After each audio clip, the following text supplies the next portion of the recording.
Hello मेरे dear listeners, आपकी अपनी लव कोच यहाँ है और आज मैं आपके लिए कुछ ऐसा लेकर आई हूँ जो आपके दिल और दिमाग को एक साथ झकझोर देगा। वो जादू, वो कशिश, वो अनकही बातें जो किसी को आपके करीब खींच लाती हैं, वो सारी साइकोलॉजिकल सीक्रेट्स मैं आज आपके साथ शेयर करने वाली हूँ। और हाँ, जो भी मैं कहूँगी उसका रेफरेंस, किताब का नाम, पेज नंबर सब दूंगी, ताकि आपको पूरा यकीन हो कि ये बातें हवा में नहीं उड़ रही हैं, बल्कि गहरी रिसर्च और साइकोलॉजी की मजबूत बुनियाद पर टिकी है। पहली बात, आइए बात करते हैं स्केर्सिटी का माइंड गेम की। ये वो साइकोलॉजिकल ट्रिक है जो इंसानी दिमाग को तुरंत एक्टिवेट कर देती है। जब आप किसी को ये फील करवाते हो कि आप हर किसी के लिए उपलब्ध नहीं हो, तो उनका दिमाग ऑटोमेटिकली आपके पीछे भागने लगता है। इसे साइकोलॉजी में स्कार्सिटी प्रिंसिपल कहते हैं। रॉबर्ट सियाल्डिनी ने अपनी किताब इन्फ्लुएंस द साइंस ऑफ प्रेसर्ड फेस्टिवलिटी पर काम किया। साइकोलॉजी ऑफ परसुएशन में पेज 238 पर लिखा है, opportunities seem more valuable to us when their availability is limited। यानी जो चीज कम मिलती है वो ज्यादा कीमती लगती है। अब इसे समझो, जब आप किसी से बात करते हो और आपका वाइब ऐसा होता है कि मैं सबके लिए नहीं हूँ, तो सामने वाला इंसान तुरंत सोचने लगता है, ये इतना सेलेक्टिव क्यों है, इसमें ऐसा क्या है? और यहीं से उनकी जिज्ञासा शुरू होती है। ये जिज्ञासा, ये क्यूरियोसिटी उनके दिमाग में एक लूप बनाती है, जिस साइकोलॉजी में कॉग्निटिव डिसोनेंस कहते हैं। वो आपके बारे में सोचते रहते हैं क्योंकि आपने उनके दिमाग में एक अनसुलझा सवाल छोड़ दिया। इसका असर इतना गहरा है कि ये उनके सबकॉन्शियस माइंड को टारगेट करता है। कार्ल जुंग, मशहूर साइकोलॉजिस्ट, ने अपनी किताब साइकोलॉजिकल टाइप्स में पेज 456 पर लिखा है, The unconscious is always attracted to what is rare and difficult to attain। यानी हमारा अवचेतन मन हमेशा उस चीज की ओर खींचता है जो दुर्लभ और मुश्किल से मिले। तो जब आप खुद को रेयर और एक्सक्लूसिव दिखाते हो, तो आप उनके दिमाग में एक मैग्नेटिक पुल क्रिएट कर देते हो। इसकी पावर को समझो। ये आपके वाइब्स को इतना स्ट्रॉन्ग बनाता है कि लोग आपकी ओर खींचे चले आते हैं, बिना ये समझे कि वो क्यों आ रहे हैं। लेकिन रुकिए, इससे पहले कि हम इस जादुई यात्रा पर निकलें और दूसरी ट्रिक डिस्कस करें, मेरे पास आपके लिए एक खास ऐलान है। मैंने आपके लिए कुछ अनोखा तैयार किया है। एक नया YouTube चैनल जो सिर्फ उन लोगों के लिए बनाया गया है जो साइकोलॉजी और न्यूरोलिंग्विस्टिक प्रोग्रामिंग NLP की गहराइयों में गोता लगाना चाहते हैं। ये कोई साधारण चैनल नहीं है मेरे दोस्तों। यहाँ मैं हाई लेवल साइकोलॉजी और NLP टेक्निक्स की क्लास लूंगी, वो भी बिल्कुल खुलकर। ऐसा कंटेंट जो मैंने पहले कभी शेयर नहीं किया। अगर आप मेरे उन खास व्यूअर्स में से हैं जो सतह पर नहीं रुकते बल्कि एडवांस्ड लेवल की समझ हासिल करना चाहते हैं, तो मैं आपको एक चुनौती देती हूँ। नीचे डिस्क्रिप्शन में दिए गए लिंक पर जाइए और चैनल को सब्सक्राइब करें। लेकिन हाँ, ये चैनल हर किसी के लिए नहीं है। ये सिर्फ उन सीरियस स्टूडेंट्स के लिए है जो सचमुच सीखने के लिए प्रतिबद्ध हैं। अगर आप सिर्फ टाइम पास या मनोरंजन की तलाश में हैं, तो शायद ये आपके लिए नहीं है। तो क्या आप तैयार हैं इस जर्नी का हिस्सा बनने के लिए? दूसरी बात, स्लो बर्न मिस्ट्री। ये वो कला है जो आपके बारे में लोगों को हमेशा सोचने पर मजबूर कर देती है। साइकोलॉजी में इसे ज़ाइगर्निक इफेक्ट कहते हैं। ब्लूमा ज़ाइगर्निक, एक रूसी साइकोलॉजिस्ट, ने अपनी रिसर्च में पाया कि इंसानी दिमाग अधूरी चीजों को ज्यादा याद रखता है। उनकी किताब अनफिनिश्ड एंड अनफिनिश्ड टास्क्स में पेज 32 पर लिखा है, unfinished tasks create a tension in the mind that demands completion. यानी जो काम या बात अधूरी रह जाती है वो हमारे दिमाग में टेंशन पैदा करती है और हम उसे पूरा करना चाहते हैं। इसका मतलब ये है कि आपको अपने बारे में सब कुछ एक बार में नहीं बताना। अपने कुछ राज, कुछ कहानियां, कुछ इमोशंस को हल्का सा छुपा कर रखो। अगर कोई आपसे पूछे, तुम आज इतनी खुशी में क्यों हो, तो सीधा जवाब देने की बजाय मुस्कुराओ और कहो, अगर मैंने सब बता दिया तो क्या मजा रहेगा जानने का।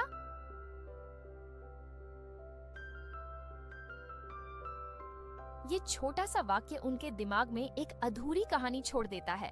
वो सोचने लगते हैं, इसके दिल में क्या चल रहा है, ये इतनी मिस्टीरियस क्यों है।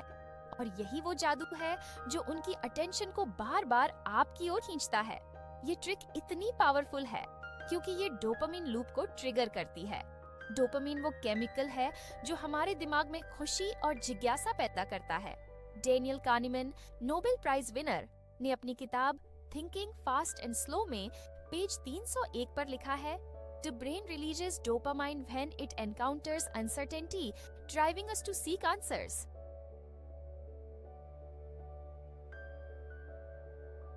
यानी जब हमारा दिमाग किसी अनिश्चितता का सामना करता है तो वो डोपामाइन रिलीज करता है जो हमें जवाब ढूंढने के लिए प्रेरित करता है।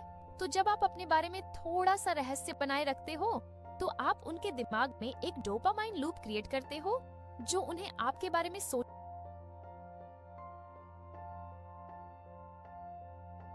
पर मजबूर करता है। तीसरी बात, गेज और पॉजेस की हिप्नोटिक एनर्जी। ये वो साइकोलॉजिकल टूल है जो आपकी मौजूदगी को इतना मजबूत बनाता है कि लोग आपसे नजरें नहीं हटा पाते। NLP यानी न्यूरो लिंग्विस्टिक प्रोग्रामिंग में इसे हिप्नोटिक पेसिंग कहते हैं। जूडिथ डी लोजियर और जॉन ग्राइंडर ने अपनी किताब turtles all the way down में पेज 88 पर लिखा है, Strategic pauses and eye contact create a rhythm that synchronizes with the listener's subconscious.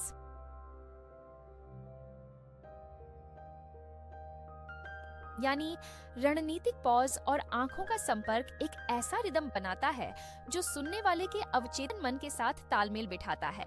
जब आप किसी से बात कर रहे हो तो उनकी आंखों में थोड़ी देर नजरें टिकाओ। ऐसा नहीं कि घूरते रहो, बल्कि एक नरम गहरी नजर जो ये कहे, मैं तुम्हें देख रहा हूँ और मैं तुम्हें समझ रहा हूँ।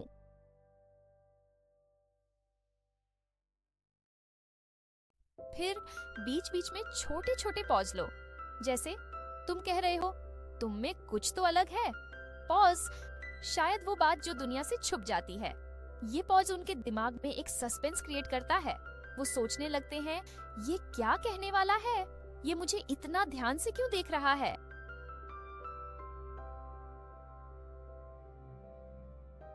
ये टेक्निक इतनी पावरफुल है क्योंकि ये मिरर न्यूरॉन्स को एक्टिवेट करती है। मिरर न्यूरॉन्स वो न्यूरॉन्स हैं जो हमें दूसरों के इमोशंस को कॉपी करने में मदद करते हैं। जाकोमो रिज़ोलाटी, जिन्होंने मिरर न्यूरॉन्स की खोज की, ने अपनी किताब मिरर्स इन द ब्रेन में पेज 124 पर लिखा है, eye contact activates mirror neurons creating an emotional resonance between two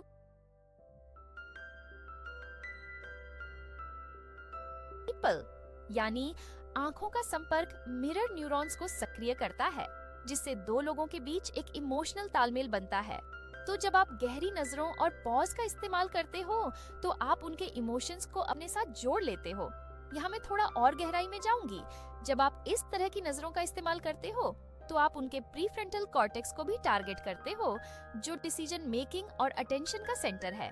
ये आपके वाइब्स को इतना स्ट्रॉन्ग बनाता है कि सामने वाला आपकी बातों में पूरी तरह डूब जाता है।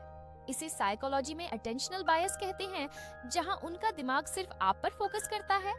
चौथी बात, टेंशन रिलीज पैटर्न। ये वो साइकोलॉजिकल गेम है जो किसी के इमोशंस को एक रोलर कोस्टर राइड पर ले जाता है। पहले आप उनके दिमाग में थोड़ी सी टेंशन क्रिएट करते हो और फिर उसे रिलीज करते हो। इसे साइकोलॉजी में इमोशनल कॉन्ट्रास्ट कहते हैं। डैनियल गोलेमन, जिन्होंने इमोशनल इंटेलिजेंस पर बहुत काम किया, ने अपनी किताब इमोशनल इंटेलिजेंस में पेज 156 पर लिखा है, alternating between tension and relief creates a powerful emotional bond. यानी टेंशन और राहत के बीच का उतार चढ़ाव एक मजबूत इमोशनल कनेक्शन बनाता है। जब आप किसी लड़की से बात कर रहे हो तो पहले उनके इमोशंस को हल्का सा छेड़ो, जैसे तुम कहो, कभी कभी लगता है तुम अपने दिल को दुनिया से छुपाते हो। पॉज, पर फिर भी तुम्हारी आंखों में एक चमक है जो सब कुछ बोल देती है।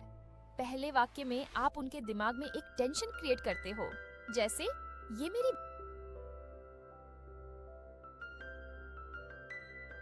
बात कैसे जान गया, और दूसरे वाक्य में आप उन्हें एक कॉम्प्लीमेंट देकर उस टेंशन को रिलीज करते हो। इससे उनका दिमाग आपके साथ एक इमोशनल कनेक्शन फील करता है। ये टेक्निक इसीलिए काम करती है क्योंकि ये लिम्बिक सिस्टम को टारगेट करती है। लिम्बिक सिस्टम हमारा वो दिमागी हिस्सा है जो इमोशंस को कंट्रोल करता है। जोसेफ लेडू, एक मशहूर न्यूरोसाइंटिस्ट, ने अपनी किताब द इमोशनल ब्रेन में पेज 203 पर लिखा है, The limbic system responds strongly to emotional contrasts, creating lasting impressions.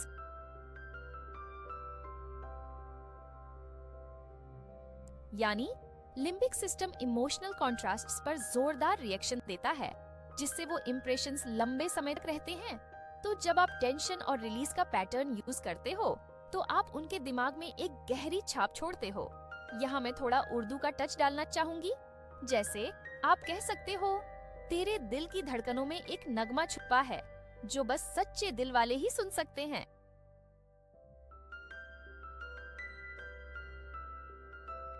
इस तरह की लाइन में एक शौक और एहसास होता है जो बात को और इमोशनल बनाता है। पांचवी बात, फॉरबिडन थॉट्स फ्रेम। ये वो साइकोलॉजिकल ट्रिक है जो किसी के दिमाग में एक गहरी जिज्ञासा पैदा करती है। जब आप बातों में हल्का सा टैबू या अनस्पोकन वाइब डालते हो, तो उनका दिमाग तुरंत एक्टिव हो जाता है। इसे साइकोलॉजी में प्राइमिंग कहते हैं। डेविड ईगलमैन, एक न्यूरोसाइंटिस्ट, ने अपनी किताब Incognito the secret lives of the brain में पेज 89 पर लिखा है, the brain is drawn to forbidden ideas because they activate the reward centres.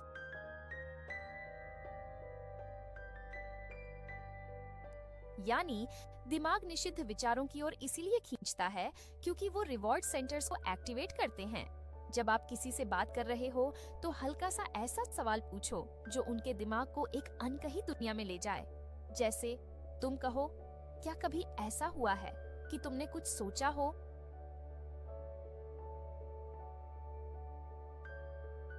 जो तुम किसी से शेयर न कर सको, पर दिल में वो बात बार बार आती हो? ये सुनते ही उनका दिमाग तुरंत उन फॉरबिडन फैंटेसीज की ओर जाएगा जो वो किसी से कह नहीं सकते। और सबसे खास बात, वो आपको वो इंसान समझेंगे जिससे वो खुल सकते हैं। ये टेक्निक इतनी पावरफुल है क्योंकि ये एमिगडाला को ट्रिगर करती है। एमिगडाला दिमाग का वो हिस्सा है जो इमोशंस और डिजायर्स को प्रोसेस करता है। एंटोनियो डेमासियो, एक मशहूर न्यूरोसाइंटिस्ट, ने अपनी किताब the feeling of what happens में पेज 176 पर लिखा है, the amygdala is highly responsive to emotionally charged stimuli, especially those that feel forbidden.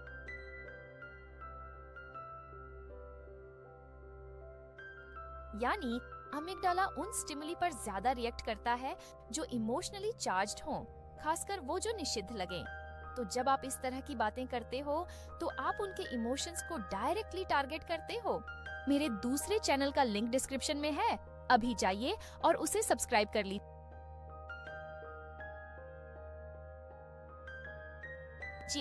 मैं वादा करती हूँ, आपकी जिंदगी को जन्नत बना दूंगी।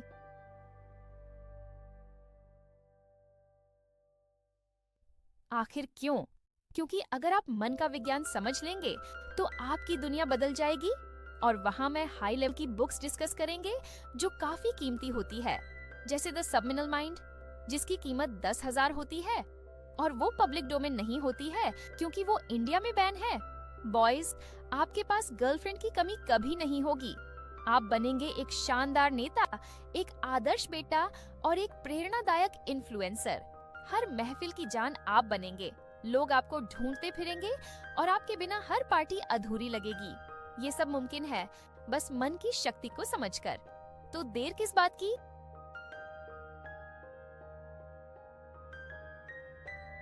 अभी सब्सक्राइब करें और अपनी जिंदगी को नई ऊंचाइयों तक ले जाएं।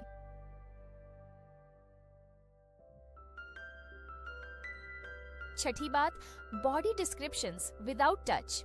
ये वो कला है जो आपकी बातों को इतना इमोशनल और इमेजिनेटिव बनाती है कि सामने वाला आपकी नजरों से खुद को देखने लगता है। इसे साइकोलॉजी में सेंसरी विविडनेस कहते हैं। एलन लैंगर, एक मशहूर साइकोलॉजिस्ट, ने अपनी किताब माइंडफुलनेस में पेज 112 पर लिखा है, vivid descriptions of sensory experiences make people feel seen and understood at a deeper level.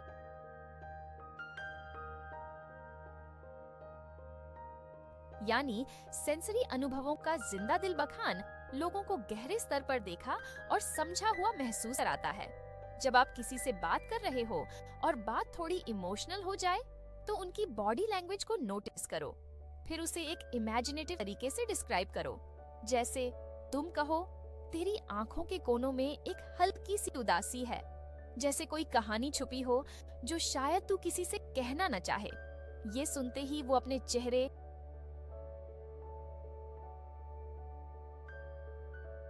अपनी आंखों को तुम्हारी नजरों से देखने लगेगा। वो फील करेगा कि तुम उसे सिर्फ देख नहीं रहे, बल्कि उसकी आत्मा को पढ़ रहे हो। ये टेक्निक इसलिए काम करती है क्योंकि ये सोमेटोसेंसरी कॉर्टेक्स को एक्टिवेट करती है। ये दिमाग का वो हिस्सा है जो बॉडी के सेंसेशंस को प्रोसेस करता है। वी.एस. रामचंद्रन, एक मशहूर न्यूरोसाइंटिस्ट, ने अपनी किताब द टेल टेल ब्रेन में पेज 245 पर लिखा है, vivid sensory descriptions activate the somatosensory cortex, making people feel physically connected without touch.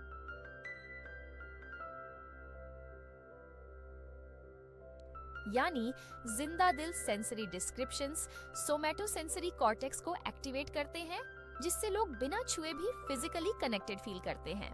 सातवीं और आखिरी बात, रिवर्स सेडक्शन। ये वो साइकोलॉजिकल मास्टर स्ट्रोक है जो किसी के दिमाग में एक डीप डिजायर पैदा करता है। जब आप किसी के करीब आने लगते हो और फिर हल्का सा पीछे हटते हो, तो आप उनके दिमाग में एक पावर रिवर्सल क्रिएट करते हो। इसी साइकोलॉजी में पुश पुल डायनामिक कहते हैं। एस्टर पिरेल, एक मशहूर रिलेशनशिप एक्सपर्ट, ने अपनी किताब मेटिंग इन कैप्टिविटी में पेज 67 पर लिखा है, desire thrives on distance and mystery, too much closeness can suffocate it.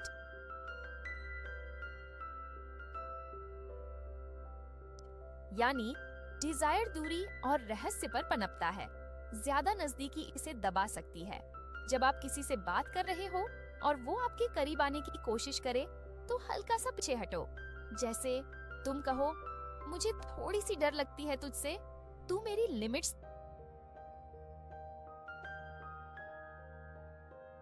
तोड़ सकता है। ये सुनते ही उनका दिमाग एक्टिव हो जाएगा। वो सोचेगा, ये क्यों डर रही है, क्या मैं इतना पावरफुल हूँ? और यही वो जादू है जो उनकी डिजायर को और बढ़ाता है। ये टेक्निक इसलिए काम करती है क्योंकि ये रिवॉर्ड एंटिसिपेशन को ट्रिगर करती है। जॉन गॉटमैन, एक मशहूर रिलेशनशिप साइकोलॉजिस्ट, ने अपनी किताब द साइंस ऑफ ट्रस्ट में पेज 312 पर लिखा है, the anticipation of a reward is often more powerful then the reward itself. यानी किसी रिवॉर्ड की उम्मीद अक्सर उस रिवॉर्ड से ज्यादा पावरफुल होती है। तो जब आप हल्का सा पीछे हटते हो, तो आप उनके दिमाग में एक रिवॉर्ड की उम्मीद जगाते हो जो उन्हें आपके पीछे खींचता है। अब थोड़ा रुकते हैं। ये सारी बातें, ये सारी टेक्निक्स, ये सब साइकोलॉजी की गहरी समझ से निकली हैं, और मैं चाहती हूँ कि आप इन्हें सिर्फ सुने नहीं बल्कि फील करें। क्योंकि जब आप इन टेक्निक्स को अपनी जिंदगी में यूज करते हो, तो आप सिर्फ बातें नहीं करते, बल्कि आप एक एनर्जी क्रिएट करते हो। एक ऐसी एनर्जी जो लोगों को आपके करीब खींचती है, बिना ये समझे कि वो क्यों खींचे जा रहे हैं। मशहूर फीमेल साइकोलॉजिस्ट लुआन ब्रिजेंडाइन ने अपनी किताब द फीमेल ब्रेन में पेज 189 पर लिखा है, Women have an innate ability to read and influence emotions, creating connections that feel almost magical.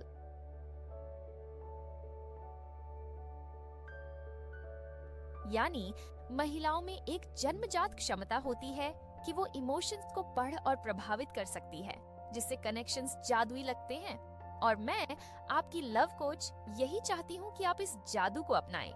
तो मेरे डियर लिसनर्स, ये थी मेरी आज की बातें। मैंने हर बात को गहराई से, रिसर्च के साथ और दिल से आपके सामने रखा।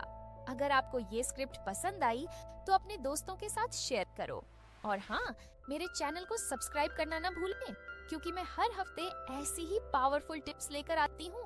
तब तक अपने वाइब्स को हाई रखो, अपनी एनर्जी को पॉजिटिव रखो और दुनिया को दिखाओ कि तुम कितने खास हो। बाय, टेक केयर और जल्दी मिलते हैं।